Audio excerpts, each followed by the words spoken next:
We'll call the meeting to order. This is a special get-together to hear a presentation on the survey. And I want to explain a few of the rules that will govern tonight's event. First of all, welcome to everybody who chose to join us tonight. As has been stated, the board has had conducted the survey to determine what the homeowner priorities are for the future of the community. And it was important to utilize the services of a professional outside company to conduct the survey. Board members Marty, Elliot, and Ken, along with the chair of the Strategic Planning Committee, Ray Scher, worked as the liaisons to the company. We, along with the homeowners, are hearing this presentation for the first time. This meeting, along with the one on Sunday, is for the sole purpose of having the survey company present the results. This is another step in the process and is not a decision-making event. We've also scheduling two town forums to be held at the Marriott, one on Saturday, May 8th, and the other on Thursday evening, May 13th, at which time we will encourage a dialogue with the homeowners regarding the survey and their thoughts regarding any potential project. Those meetings will be an open dialogue format. After tonight's presentation, homeowners can ask questions to the presenter regarding the results. However, this is not the forum for sharing of ideas. Rather, it's simply for questions tonight on the survey itself and its methodology. You can either type in the question or raise your hand to be recognized. No personal statements will be permitted this evening. There'll be ample time for everybody to express themselves at the town forums that we're scheduling in May. For this evening's event, the board will not be asking questions, but rather listen. The board at the Sunday meeting after the homeowner questions will have an opportunity to ask their own questions. Following the May forums, we will work with the design firm to begin to establish the scope and details of any plan. Those will be presented to the community for input with substantial detail, including all of the financial ramifications of such a plan. And as I stated at last week's board meeting, and it bears repeating, this will not be the plan of the board. This will be the plan of the homeowners of Heron Bay. Anyone who thinks the board has a preconceived notion of a plan and its cost, it's simply incorrect. Again, all questions will come after the complete presentation. As a reminder, this program is being recorded and will be available for review on our website. And it is now my privilege to introduce Marty Weinbaum to say a few words and make the introductions. Thank you. Thanks, Neil. As Neil stated, the committee members were Elliot Rothberg, Ken Gazun, Ray Scher from the Strategic Planning Committee, myself, and Minda Stratton from KW Management. Excuse me. We hired ETC Institute, whom Ray was familiar with, to help us prepare the appropriate questions and guide us through the process. They have extensive experience in this field. The survey was developed and sent out to all homeowners of Heron Bay. A 2-week period was provided for responses, and I have to say we were very happy with the number of responses, as this was done almost 4 years ago, and the responses were less. We had 1,017 responses, of which 5 did not indicate what neighborhood the response was from. One of our goals was to make sure we had a true cross-section of the community responding and not have any one community have a much heavier response than another. Our goal was achieved as we had a very good response from all the neighborhoods. I'm now going to turn the presentation over to Ryan Murray, who's the project manager for ETC Institute. ETC was founded in 1982 and has done more than 2 million responses to surveys in 1,000 cities since 2010. Ryan, it's all yours. Yeah, thank you so much, Marty. That was great. I need to hire you to come along to every presentation that I get for that little intro. That'd be great.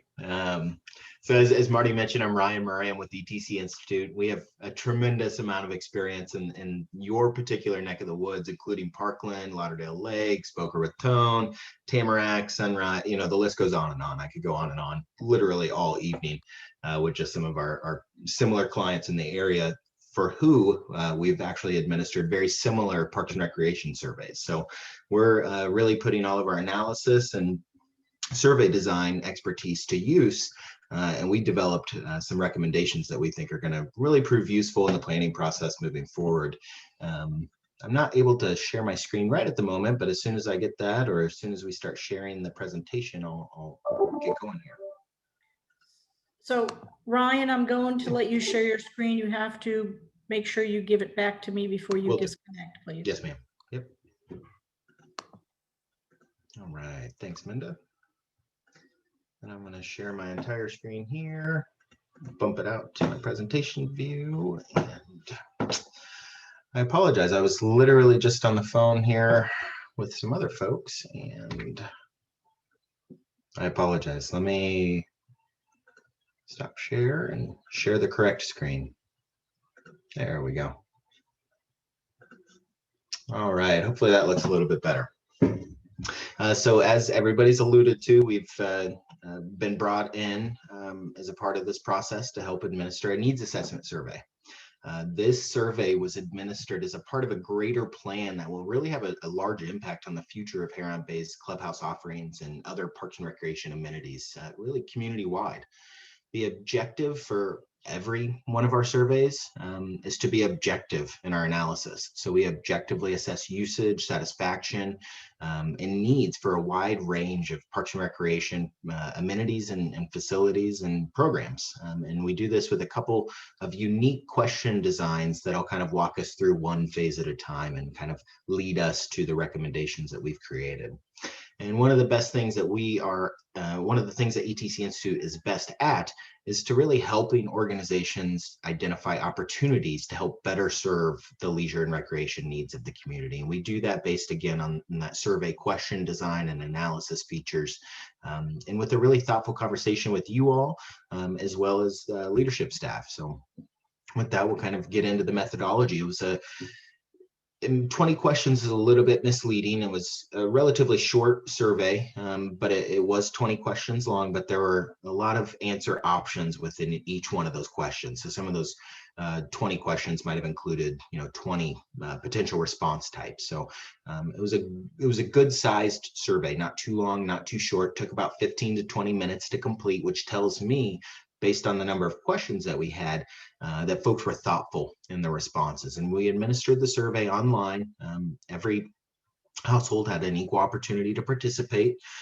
And as was mentioned previously, we had over 1,000 responses representative of all of the HBCA neighborhoods. So we had a really good representation just of a general kind of blanketing of responses of the entire community. And because we received so many surveys, our margin of error is only 3%, plus or minus at the 95% level of confidence, which basically means if we were to conduct this survey 100 times, 95 out of 100 times, we're going to get these same results plus or minus our margin of error. So if it's 95% are satisfied with a particular item, that could either go down to 92 or up to 98. But within that margin of error, 95 out of 100 times, we're going to get these same results using the same methodology, the same survey instrument, and all of that. So what we learned, these are just kind of overall topics. What we learned is that almost 70% of respondents indicated they're either very satisfied or satisfied with the current number and quality of facilities and amenities in Huron Bay, not any kind of particular area, but just overall. We found that about 7 out of 10 respondents indicated they're either very satisfied or satisfied with what's currently offered. Over 3/4 of households indicated they visited the Plaza del Lago Clubhouse in the past 2 years, so a vast majority of our respondents. And only about half of our respondents indicated they'd visited the Commons Clubhouse in the past 2 years. So definitely some favoritism towards the Plaza del Lago Clubhouse just when it comes to visitation. And that's really, had you visited the Plaza del Lago Clubhouse in the last 2 years, that was literally the yes/no question. The most used Huron Bay facilities and amenities include walking, biking, riding on trails and on sidewalks in the community. So a lot of just general leisure activities in the community. And then the swimming pool at the Plaza del Lago, 71% indicated they'd use that particular swimming pool, which makes sense considering over 3/4 of households indicated that they'd used the facility at least once during the last couple of years. Over 80% of respondents also indicated the facilities and amenities currently offered meet all or most of their household needs. So currently, the Huron Bay Community Association is doing a very good job meeting those recreation needs, both when it comes to facilities, amenities, and also programming of community members. And really what the survey does is help us find out where maybe there are a couple of gaps that we could fill, and really just boost that 81% to 100% and make sure everybody feels that their needs are being met currently in the community. Some of the top investment priorities that we determined based on, again, survey development design and analysis of those results. When it comes to amenities, we're interested in cafe and dining options, walking trails and paths, weights or weightlifting equipment, off-leash dog park, outdoor pool, and aerobic exercise equipment. So just kind of a number of items, really regardless of age or ability. Most of these items could be used by most household members. So just kind of keeping that in mind. And when it comes to programs, community special events, exercise programs, and fitness and wellness programs, kind of again, going in line with all household members, kind of regardless of age or ability, but also kind of going in line with some of the major activities that folks are participating in currently, which is a lot of walking in the community as well as pool usage. One of the first things that we did is that we got some of those baseline results that I've already explained. What we did after that is we began to ask residents about their amenity priorities. So what are your priorities? And we don't just specifically ask residents, what is your priority when it comes to amenities? We ask a series of 4 questions. The first question you'll see broken down here. This is the percentage of respondents who indicated yes to having a need for all of these various amenities on this list, everything down from walking trails and paths all the way down to outdoor racket and handball courts, where we have 6% of households indicating their household has a need. So over 2/3 of households indicated they have a need currently, or at least one individual in their home at least has a need for walking trails and paths in the community. Based on those yes responses, anybody who answered yes to a particular amenity in the previous list were asked to indicate how well their needs are being met. So these numbers are predicated on the number of respondents who indicated, yes, I have a need. Based on those folks who we understand have a need for an amenity, we want to understand, how well is your need currently being met? As we can see towards the bottom of this list, some of those amenities needs are not being met very well. We need to keep in mind that sometimes those amenities towards the bottom of this list are amenities that very few respondents indicated they had a need for in general. And the best example is Frisbee golf, where we see 77% of respondents who indicated they had a need for Frisbee golf indicated that need was not being met well. Well, as we know, not a lot of folks play Frisbee golf. I'm actually an avid Frisbee golf player, but only 10% of households in the community actually have a need for this particular amenity. So that should be translated as understanding only 10% of our respondents answered that bottom line question there, where we see 77% of the 10% indicated their need is not being met currently. When we translate this to physical numbers, it's sometimes nice to review the percentages and understand, what percentage of respondents have a need, or what percentage of respondents' needs are not being met very well. But it's really easiest to kind of digest this information when it's put into context. And we do that based on the estimated number of about 3,000 households in Huron Bay. And so what we do is we determine, based on the percentage of respondents who indicated yes, and then gave a needs rating of 50% or less, roughly how many households are really fitting into these categories. So how many households in the community have a need that's not being met very well for these particular amenities? And what we have is that almost half of your households, again, keep in mind, about 2/3 of households indicated they have a need for cafe dining options. About half of every household in the community indicated that their needs are not being very well met when it comes to that particular amenity. It doesn't always mean that we should rush out and build a cafe or dining option, but we know that there's some need in the community for it, or a desire for a lot of households to use that particular amenity. And we know that about half of the households in the community would likely have a need for, or a usage for, a cafe or dining option. And that's really how this particular table should be read. In addition to asking whether or not folks have a need and how well that need's being met, we really want to put things into context for folks. So we ask respondents to indicate which 4 of those amenities from this entire list are most important to your household. If amenities needs are not being met in the community well, but a very small portion of respondents indicated they even had a need, and then an even smaller portion of respondents indicate that it's an important amenity to their household, then we should probably be looking at those amenities that are actually most important to households, because we would equate that importance with potential usage or desire to use. And as we see, cafe dining options is really towards the top of this list, along with walking trails and paths, and weights or weightlifting equipment. There's kind of a clear delineation right there, starting at outdoor pool and up. Those are really our most important facilities or amenities to respondents. And when we kind of put all this analysis together in our report, the methodology for this particular chart is included based on the need rating and also the importance rating. We find that there are really 3 high priorities for improvement or development in the future: cafe dining options, walking trails and paths, weights or weightlifting equipment. And then a couple secondary items such as aerobic classes and equipment, outdoor pool, off-leash dog park, which just really didn't quite make the cut at 100, but are still very far up the list, in my professional opinion. And these are all amenities, these ones at the top of the list, that I always say will give us the biggest bang for our buck. And when I say that, I mean that the most potential usage in the community is going to come at these 6 items at the top of this list. Items that go further down the list, there's just less potential need in the community in general, typically. What that also means is that if we're currently offering, some of these items at the bottom of this list, such as outdoor racket or handball courts or spray grounds or splash pads, anything in the blue or the green, we shouldn't cut funding or stop, maintaining any of these particular items. It's most likely, if these items are currently offered in the community, they're being offered at a high level. We're currently maintaining them pretty well, or we'd see them kind of climb up this list into that higher blue, or maybe even into the red. And what we should do is continue to maintain and operate those, but we shouldn't be investing additional funding or expanding their offerings just based on this analysis alone. Again, I understand that the community is going to go through a much more involved planning process, and these are just survey results that are meant to guide that discussion. So we're not saying we should defund anything in the bottom half of this list or in the green or the blue.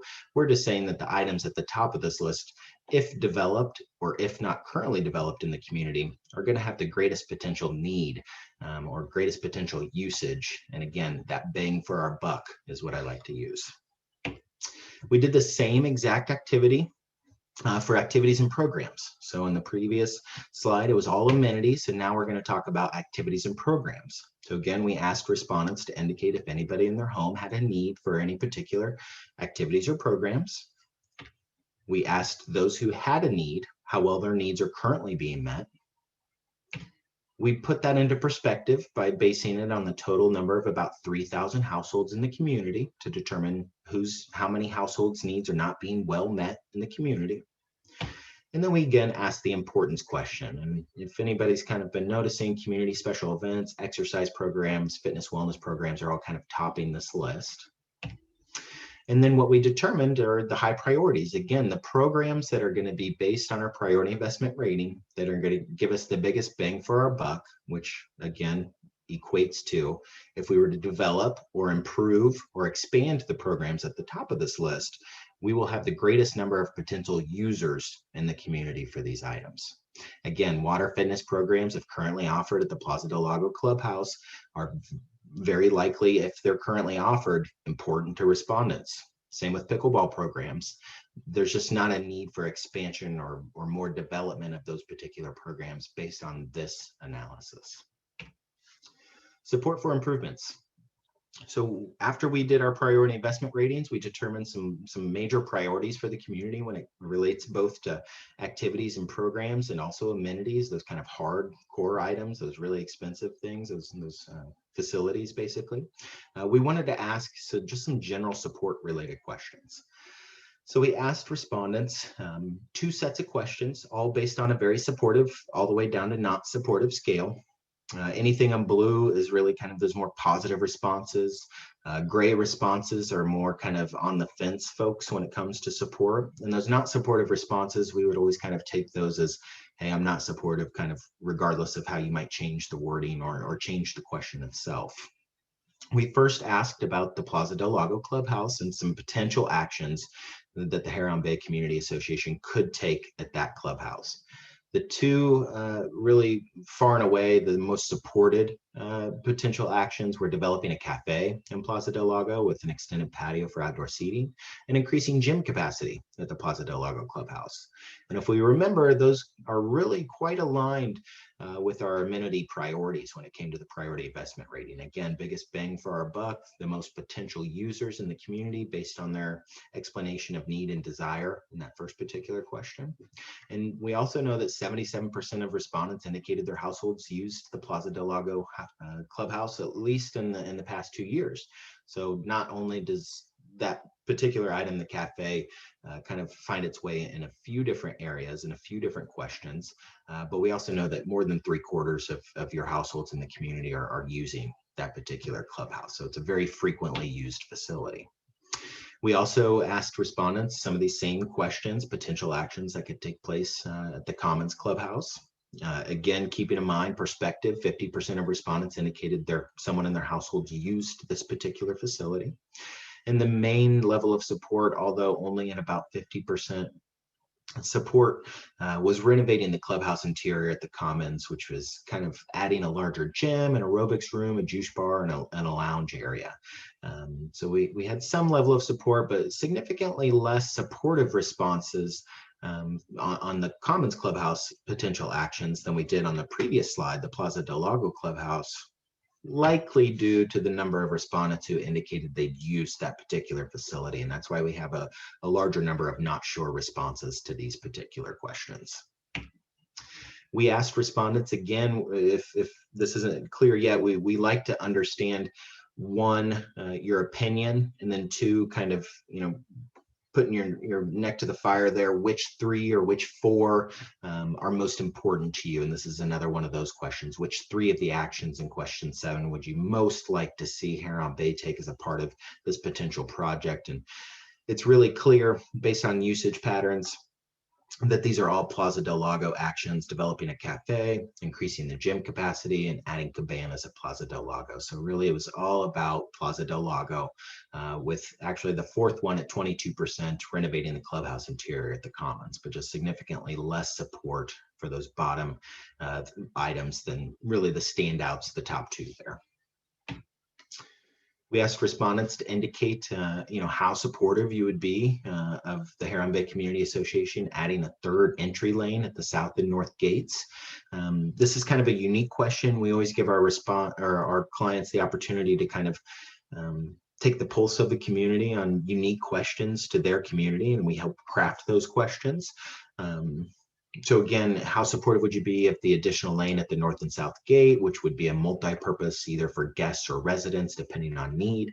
We had 64% of respondents, nearly 65, indicate they would support the addition of a 3rd entry lane, with fewer than a quarter of respondents indicating not supportive, and then some folks not sure. So even kind of encompassing that 37% between the not sures and not supportives, a vast majority, almost 2/3 of respondents indicated that they're supportive of this particular item. When we look at open-ended responses, we see traffic is kind of a major issue. That's why folks would support it. Could cut down on wait times. There's currently too much congestion in the area and things like that for the supportive responses. Another kind of one-off question was the Heron Bay Association is considering consolidating to one larger gym at the Commons instead of offering gyms at both clubhouses. Knowing this, how supportive would you be of consolidating gym space and only offering it at the Commons? As we've kind of themed out here over the past few slides, folks aren't necessarily using the Commons as much as they are Plaza del Lago. So we only have about 32% of responses indicating they'd be supportive of this potential action, with the majority of folks indicating they're not supportive of this. And most of those not supportive responses were crowding or current convenience of there being 2 locations were kind of the primary considerations there. Another support related question: how supportive are you of Heron Bay Community Association bringing in a cafe to the Plaza del Lago Clubhouse with a limited menu that is staffed by outside vendors? As we remember, a cafe or dining option was actually the top priority for improvement when it comes to amenities there's a great desire to use that particular type of amenity. Folks are really interested in the idea, it seems, based on this question, where we have 70% of respondents supporting the idea, with only about 1 out of 5 respondents and 1 out of 10 saying either not supportive or not sure. So pretty clear-cut responses to question 15. Question 16 gets into some more of the details. So we asked respondents, potentially which option would you be most willing to support if we went ahead and brought a cafe to the Plaza del Lago Clubhouse with a limited menu staffed again by outside vendors. Some of these options here, I'll go through in a ascending order from the largest option 4, where 41% indicated they support this option. They said neither. I don't want to see a cafe in Plaza del Lago Clubhouse if it means that my quarterly maintenance fees will be increased. That's really the largest consolidated response. But if we look at options 1, 2, and 3, we see 55% of respondents kind of fall into one of those 3 camps. And in all 3 of those options, basically talk about an increase either as a food voucher in option 1 that can be redeemed for food items at the cafe, or option 2, an increase that would be used as a subsidy to ensure the vendor can continue to maintain and operate the cafe in the Plaza del Lago Clubhouse, with option 3 kind of being either option is fine to me. So in the previous slide, a vast majority, 70% of respondents indicate they'd like to add a cafe to the Plaza del Lago Clubhouse. We also saw that in our priority investment ratings. What we see here is about 41% of respondents just don't have the appetite to pay using quarterly maintenance fees increases. So again, that leaves about 55% of respondents, a majority of respondents in that camp where they'd be willing to pay some additional fees, maintenance fees, in order to bring that to the clubhouse. In summary, Huron Bay is doing an excellent job based on these results of offering their community parks and recreation amenities, facilities, programs, activities. Folks are pretty well served in the community based on my professional experience from what I've seen in other communities. Over the past couple of years, most folks are using the Plaza del Lago Clubhouse over the Commons. Most folks, almost 2/3 of respondents indicate they support adding that 3rd entry lane, one of those kind of one-off questions. Over half of respondents indicated they don't really support consolidating the gym space. They like the 2 options. They're kind of fearful of overcrowding if we were to include just the 1 gym option at the Commons. And most respondents want to see or want to support bringing a cafe to the Plaza del Lago Clubhouse, both in our priority investment ratings and when specifically asked about the actual potential items. Although 70% support bringing in the cafe, only about 55% of respondents indicated they'd have some appetite for increased maintenance fees, whether that was subsidies or some kind of food voucher. It doesn't really matter to most respondents, it seems, in that particular question. But 41% of respondents are likely, 41% of our community is likely not going to support that particular bringing in a cafe if it means that their quarterly maintenance fees will increase. So they still support the idea, just kind of not in my backyard, or I don't want to necessarily pay for this particular investment. When we get back to our top investment priorities, again, based on that kind of step-by-step analysis that we went through, cafe dining options was clearly far and away #1 option. Walking trails and paths, weights or weightlifting equipment, and then kind of getting down into our 2nd tier items, off-leash dog park, outdoor pool, aerobic exercise equipment, all 90 and above. So very high priorities for improvement. And when it comes to programs, there were really just 3 clear-cut items: community special events, exercise programs, and fitness and wellness programs. Again, keeping in mind, these are all programs that kind of regardless of age or ability, you could probably get out and participate. So again, bringing more community members into the sphere here. And with that, I'll be happy to stop sharing my screen, give back control to Minda, and I'll take any questions. Thank you, Ryan. Before we begin, a reminder. These questions are solely on the survey itself. We will have ample opportunity at the town forums for, I'm sure, lively discussions on where we go from here. That being said, I know, Minda, there was, I believe, 1 question that was put in through the email and a couple that are up here. So if you want to go through those, and then I'm going to disappear again, and let's take it from there. Sure. We have a question that says, with only about 30% of the households responding, how can the conclusions drawn from the survey be considered valid? Yeah. So we did ask some demographic questions. I want to pull up my report in my other screen here, just so I'm kind of using the right thing. So a few of the items that we asked was counting yourself, how many folks in your household over a particular age. So we wanted to make sure that the sample that we returned back wasn't overly weighted, old or young or kind of in between. We wanted to make sure we had a good breakdown of responses from households without and with children, and we definitely saw that. We also asked question 18 was, how many years have you lived in Huron Bay? And that was to give us an idea and to make sure, again, that it wasn't folks that have lived in the community for a long time responding only, which sometimes will happen if we're not careful and we're not watching the distribution as it comes in. And then most importantly, we asked, which subdivision do you live in? And that really helps us understand geographically that we're not getting a clump of responses from a high responding group of neighborhoods. When it comes to the 30%, that number might sound low, but we do surveys. ETC Institute is not world renowned, but renowned across the country for this type of work. And for some of the largest cities in the country, such as San Antonio, San Diego, and the like, we barely eke out this number of surveys. So to consider that 1 out of 3 households in your community filled out one of these surveys means that we definitely are onto something here. But most importantly, the methodology that was used, along with our tracking of survey responses, tells us that these results are statistically significant. And given our margin of error and the level of confidence, or the confidence interval, these results are statistically accurate and representative of the community as a whole. Thank you. Jessica Farbman Price says, I'm not sure if we missed the answer, but how many residents filled out the survey? Just over 1,000 at 1,017.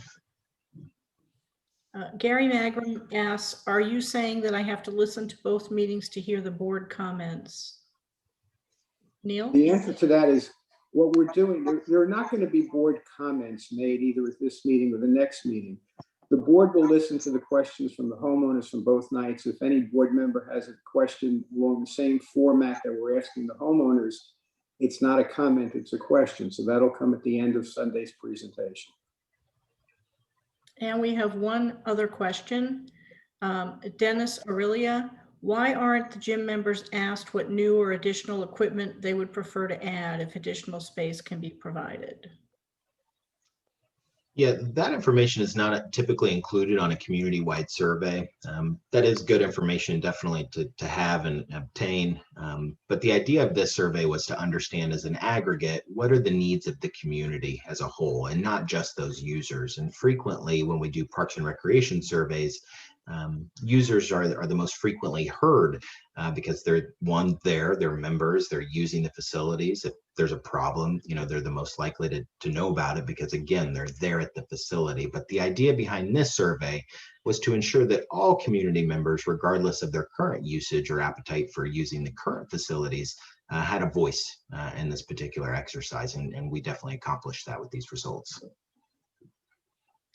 Richard Deutsch asked, if only 30% wanted to respond, would you conclude that means 70% would most likely not want any substantial investment? No, there's no way. There's an age-old statistics item here called the non-response bias, and we really defeated that by all the follow-up attempts and the number. Every time Minda said that she was sending out a follow-up or we were sending out a follow-up, I would see an increase in surveys. If we would have just put the link on some signage or sent out a single invitation to the survey, then yes, I would assume that those folks that chose not to respond maybe were not interested. But no, there's no way to understand what the 70% of respondents were thinking when they chose not to take the survey. But what these survey results tell us is that they accurately reflect the views and opinions of all Huron Bay residents, plus or minus our margin of error. So these results actually reflect that 70% of respondents who did not respond to the survey without having responded, if that makes sense. Thank you, Ryan. That's all the questions we have. So going once, going twice. Ryan, on behalf of the entire community, first of all, thank you for a job well done. Yeah, thank you. And I see another question has popped up since I didn't get to 3. Minda, do you want to ask it? Sure. Claude Lesage, your assessment for non-response is false. Okay. Thank you for your opinion. I appreciate it. Okay. I want to remind everybody who is here this evening that there is going to be ample opportunity for us to get into a lively discussion about the results of the survey and where we go from here. Those 2 events are scheduled for May 8th, which is a Thursday, and May 13th, which is a Saturday. We're going to be conducting those at the Marriott. Those And are back- again, excuse me? Saturday, the 8th at 2, Thursday, the 13th at Got 7. it. Thank you for that clarification. And the point is that this is just another step in a very detailed process that we're going to follow. Can't overemphasize the importance of the homeowner input. And when we drill down the road, the questions about someone raised what gym equipment, everything else, there'll be significant time to share thoughts on that. This was the overview of community desire. And Ryan, you did a terrific job. Minda, can you actually bring Marty back for a second to see if he has any closing comments he'd like to make as the liaison?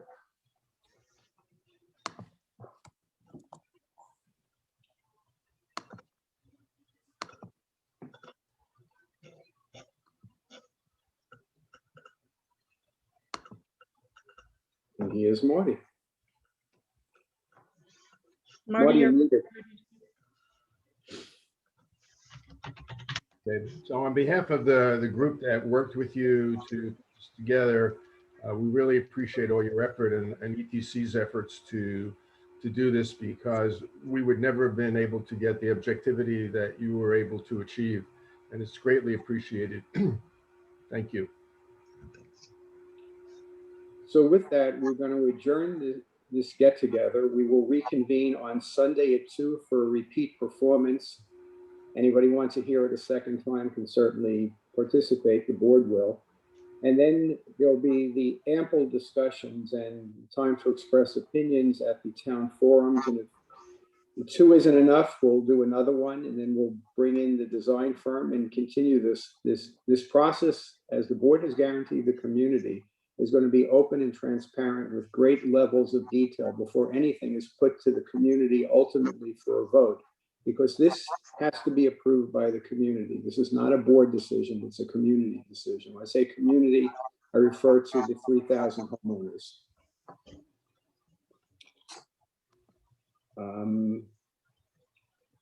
There are a couple of other quick questions which I'll answer, Minda.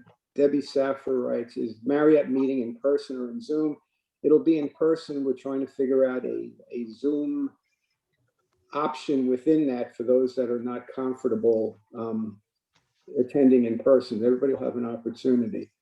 There's comments here. Homeowner resale is diminished. That's an opinion. Thank you. And this one says, wait more. Mike Foyer asked Minda, how many viewers were present? Please announce before you sign off. So we will announce. In addition to the board and management, there were 65 attendees. And the last thing I see is from Claude, who says, please acknowledge. I'm not sure what I'm acknowledging, but we did read your questions, Claude. And we invite you to come back for the forums where you will have the opportunity to share your opinions. This was simply based upon the survey results. Wanted to give the community and the board the opportunity to hear from the professionals who conducted it. And we look forward to seeing everybody. I'm sure not everybody again on Sunday, but certainly at the 2 forums that'll be at the Marriott, and we'll arrange for a Zoom capacity as well. So with that, I'd like to say thank you again, Minda. Job well done as a zoomologist. Thank you. And Marty, is there anything you want to add? Especially since you're silenced. I think we're fine. Thank you. All right. Good night, everyone. Good night. Good night. Thanks so much. Good night. Thank you.